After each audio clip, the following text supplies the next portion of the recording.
Doctor Mohammad Yunus পদত্যাগ করতে যাচ্ছেন। তিনি স্থির সিদ্ধান্তে পৌঁছেছেন। তার এই সিদ্ধান্ত পরিবর্তনের জন্য তাকে নানানভাবে অনুরোধ করছেন তার ঘনিষ্ঠরা এবং তার অনুগত যে ছাত্র নেতা বা সাবেক সমন্বয়ক রয়েছেন, তারা মরিয়া হয়ে উঠেছেন যেন এই কাজটি তিনি না করেন, কিন্তু তিনি তার সিদ্ধান্তে অটল রয়েছেন। দর্শক, এরকম একটি গুঞ্জন চারিদিক থেকে শোনা যাচ্ছে। সামাজিক যোগাযোগ মাধ্যমে এটি নানান জনের স্ট্যাটাসে সয়লাভ হয়ে গেছে।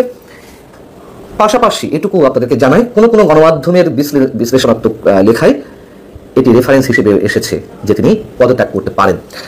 অনেকে আবার বলছেন এটি নাটকও হতে পারে, গুঞ্জন আকারে এটি ছড়িয়ে দিয়ে পাবলিক পালস বোঝার চেষ্টা করা হতে পারে, অথবা ডক্টর মোহাম্মদ ইউনূসের আশপাশে যারা রয়েছেন তারা যাতে তাকে আরো শক্ত করে আষ্টে পৃষ্ঠে তাকে বেঁধে রাখার চেষ্টা করেন। এটা সত্য যে তার এই পদত্যাগের বিষয়ে গত 9 মাসে নানান সময় গুঞ্জন ছড়িয়েছে, তবে তখনকার গুঞ্জন আর এবারের গুঞ্জনের মধ্যে নিশ্চয়ই বিস্তর পার্থক্য রয়েছে, ফারাক রয়েছে।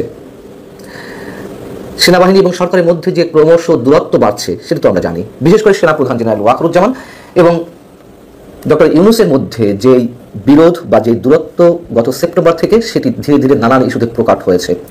তার প্রমাণ তো আমরা পেলাম গত 21শে মে বুধবার। এবং এও তো আমরা জানি যে বিশেষ করে করিডোর ইস্যুতে সেনাপ্রধানকে নিজেদের সিদ্ধান্তে নিয়ে আসার জন্য বা বোঝাতে অনেক ধরনের চেষ্টা করা হয়েছে, কিন্তু সেনাপ্রধান সেটিতে রাজি হননি।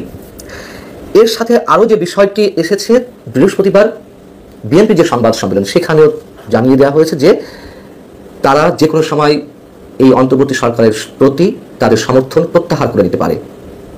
সংবাদ সম্মেলনে তারা যে কথাটি বলেছে তা হচ্ছে এরকম যে বিএনপির আগের প্রস্তাব ও পরামর্শের মতো এবারও সবকিছু উপেক্ষিত হলে তা হবে দুর্ভাগ্যজনক। সেক্ষেত্রে অনিবার্যভাবে বিএনপি অন্তর্বর্তী সরকারের প্রতি সহযোগিতা অব্যাহত রাখবে কিনা তা পুনর্বিবেচনা করতে হবে। তার মানে তো আমরা বুঝতে পারছি যে আগেকার গুঞ্জন বা এবারের গুঞ্জনের মধ্যে কতটা পার্থক্য।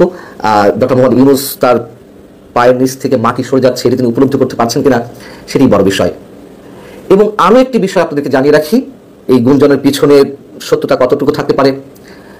সরকারের যিনি তথ্য উপদেষ্টা অধ্যাপক ডক্টর মোহাম্মদ ইউনূসের কাছে যিনি মাস্টার মাইন্ড গত অভ্যুত্থান বা আন্দোলনের, সেই মাহফুজ আলম একটি বিশেষ ইঙ্গিতপূর্ণ স্ট্যাটাস দিয়েছেন তার ফেসবুক পেজে।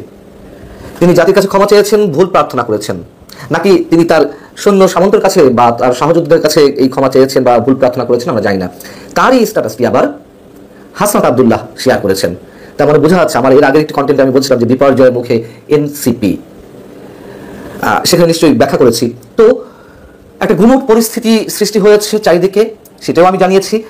মাহফুজ আলম তার স্ট্যাটাসে যেটি বলছেন, তার স্ট্যাটাসের শিরোনাম হচ্ছে ব্যক্তির আদর্শ সম্মান ও আবেগের চেয়ে দেশ বড়। আবেগের চেয়ে দেশ বড়, কোন আবেগের কথা বলছেন?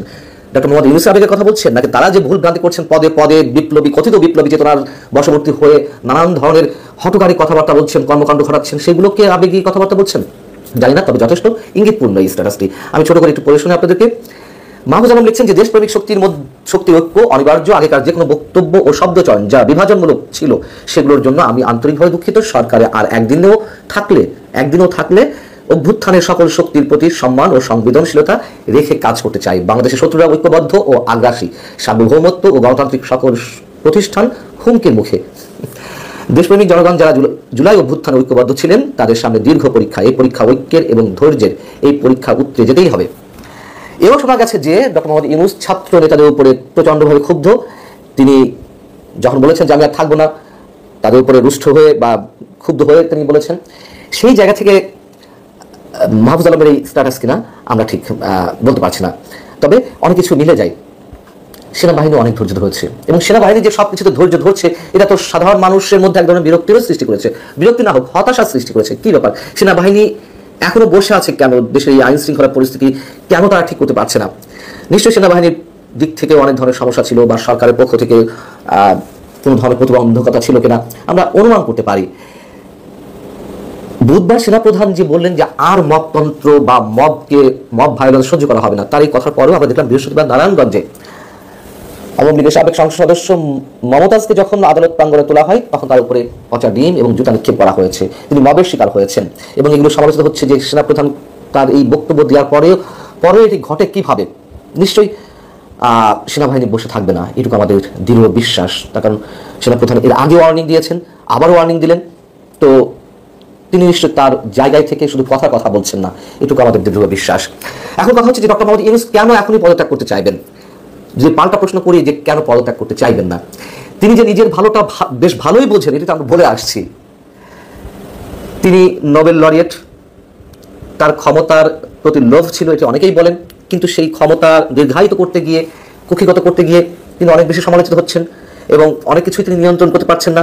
তিনি নির্বাচন ইস্যুতে এখনো কোনো স্পষ্ট বক্তব্য দিতে পারেননি এবং তার যারা সৈন্য সামন্ত অথবা তার উপদেষ্টা পরিষদের সদস্যরা কেউ কেউ এটিকে নিয়ে অনেক বেশি পানি ঘোলা করছেন। তার প্রেস সেক্রেটারি তো মনে হয় যে প্রধান উপদেষ্টা অ্যাবসেন্সে তিনি তার দায়িত্ব পালন করবেন এমন একটা অবস্থা তিনি সবসময় ব্যাখ্যা দেওয়ার চেষ্টা করছেন, জুন আর ডিসেম্বর বলতে কি বোঝান। এবং সর্বশেষ তিনি বললেন যে বর্তমান সরকারের সব ধরনের ম্যান্ডেট রয়েছে সবকিছু করার। এই যে হঠকারী বক্তব্য, আগ্রাসী বক্তব্য, এগুলো মানুষ ভালো চোখে নিচ্ছে।